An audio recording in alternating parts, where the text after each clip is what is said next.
92.3 Forest FM. I'm Roger Matthews with you here, taking you through for the next 2 hours. Today on the programme, we'll be talking to Bolton Brown, who has grown up in the New Forest, the son of a history professor. He wrote and performed music from an early age and has studied voice, piano, violin, viola, clarinet and organ. And his first orchestral work premiered in 2002, was quickly followed by an organ ensemble, a chamber and larger orchestral composition as well as film music, and which is now being performed at regional and university concerts. The amazing thing, as you will see, if you stay tuned and listen in, is his age. Started young. Through to music, I'd like to welcome Bolton Brown into the studio. How are you doing? I'm very fine, thank you, Mr. Matthews. How about yourself? Just Roger, please. Let's not get too formal here, you know?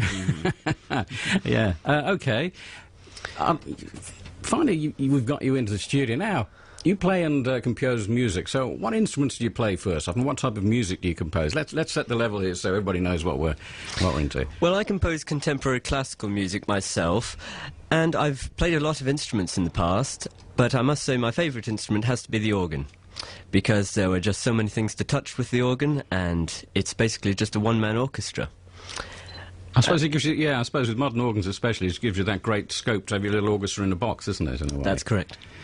Excellent. Excellent. Now, the intriguing thing about you when I first saw this coming up was your age. How old are you now? I'm 15 years old now. Amazing, because you your first piece was at 8, wasn't it? Yes, my first piece was performed at age 8. Right. So actually performed at 8. How old were you when you wrote it then? Did it take a while to write, or...? Well, the first piece, Jupiter, was written when I took an Astronomy Now course at Beaulieu Observatory. And that was very interesting indeed, and that sparked my love of astronomy off right then. And that piece was written just after coming home from there, and I looked through the 10-inch reflector telescope at Beaulieu Observatory there. And when I first saw Jupiter through the telescope, I came right home and music just poured out, and I wrote this little piece, Jupiter. Right, so you actually get your inspiration a lot then from what's around you, you know, experiences to you? Yes, I do get a lot of experiences from that as well, but most of my inspiration comes from God himself, I think. So there's a very definite spiritual element to the music, you know, it's the inner creativity coming out? Yes, that's correct. Right, let's have a little listen to the first piece we have here from you.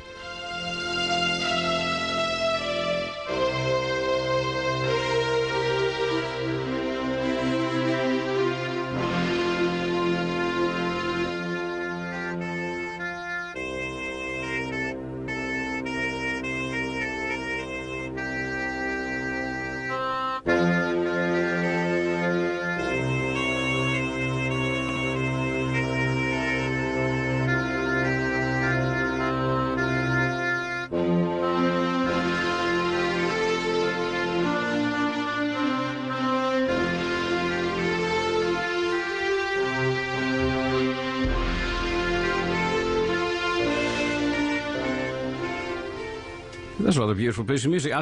There's tinges there of influences there, almost from the Baroque through to some almost folk type influence. From my point of view, as a pure listener here, you know, are you sort of influenced by other genre as well, or do you just focus on the one?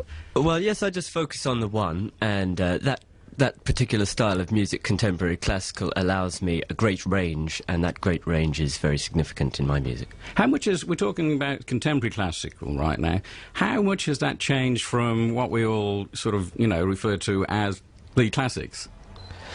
Well, contemporary classical music brings a lot new and different ideas into its compositions as well, but mainly my compositions have a lot to do with my inspiration, and my ideas come from those inspirations, and basically the inner self there flows out of me in music.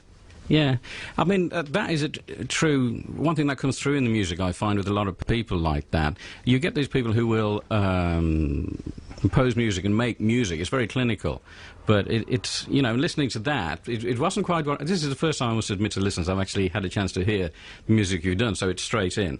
And I don't know, I thought there was something quite refreshing there in a way, because of the wider that more inspirational aspect that comes through in the music. I've been looking at musicians now for 35 years. You know, I've been in radio 35 years, and I've seen them come, seen them go, and all sorts, every sort of genre you can think of.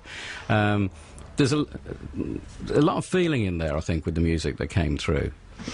Yes, well, my next piece, Mars, is actually being performed tonight by the Westbourne Symphony Orchestra, and that's a wonderful concert that's going to be coming up, and Mars was another one of pieces which was composed in the Planet Suite that I wrote after coming home from Beaulieu Observatory that day. And Mars is a piece that was written in honour of the Red Planet and a tribute to Professor Pillinger's Beagle Lander. When you're talking about Mars, Jupiter and Mars, I mean, there's already a suite of planets. I mean, did some of that influence you there? No. So you took a totally different approach to it. Yes, I when did. you felt it. Well, that's going to be interesting now, anyway, because I've had a quick snippet of the next one coming up, and I was listening to the beginning of it, and I kind of like it already. I've only heard about 30 seconds of it, and it's the Mars one. Yes, that's the one. Which we'll play now, or parts there of it, and it's got a beautiful dramatic feel as it starts.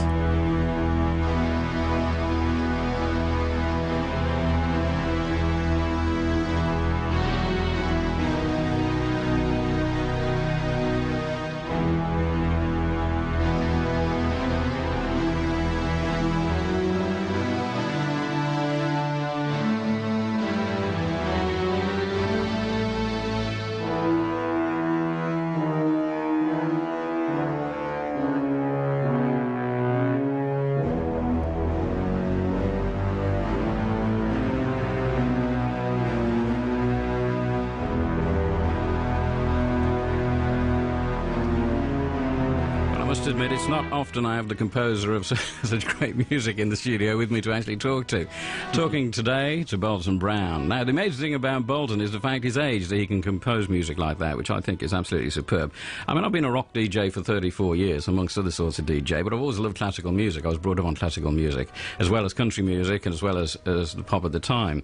And you know, so I enjoy all genres of music, and there's a lovely feeling to that, actually. There's a certain power which you'd think you'd expect from Mars anyway. Tell us a little bit more about your feelings when you actually wrote that. Well, I have already spoken about Beaulieu Observatory, but I wrote this as a tribute to Professor Pillinger's Beagle Lander, and also I have been very intrigued with Mars since a very early age. I love the look of the planet, the colour of the planet, and it's been so mysterious in these past few years, and also it's also being unveiled as well with these landers that have been sent to Mars. That's right, we're sort of seeing it develop as it opens up, isn't it, now, over the last few years? Yes. Mm-hmm. But I must admit, the other Mars as well I was quite taken with, because I love music that is stirring. To me, music has to be something that hits you emotionally, you know. It's not just something you listen to, it's something you feel, you know, so I do like music. Yes, especially like indeed. that, which has got the power. And that too. Tell me, being so young, you know, in music, do you find it hard getting to people to take you seriously? Well, I wouldn't say that, but music for me has always been a great passion, and it has also been a source of great satisfaction for me, and helps me to express that which is beyond speech. So one day when I was very young, I came home after the Beaulieu Observatory trip that we took, and I poured out this entire suite of music, and my mother asked me, when did you do all this? Well, was it while you were looking through all these telescopes? And I said, yes, it was, and I find it very hard to actually understand that people don't have music flowing out of them like I do. Yeah, I can understand what you're saying there, actually, on that. I can totally understand that, because sometimes you see something and it is impossible to describe, so you have to do it through some other medium, don't you? Yes. Words don't do it justice. And I used to have quite an interest in astronomy when I was younger, and you look at some of these pictures now, and you take a look through a telescope, and you see these most amazing scenes, you know, out there, those planets and everything, the depth and sheer space that there is there. And it does give you this emotional jolt. And this is what I think I was getting at before with good musicians and musicians who really, you know, are into their music. Don't just write a piece, they feel a piece, and they create. It's like being a painter almost, and music is your canvas. So you're, in a way, describing that which you see. Anyway, we're going to have to get back to a few technicalities now. I've got to play a few adverts from Segment 2, and we'll be back with Bolton Brown straight after that.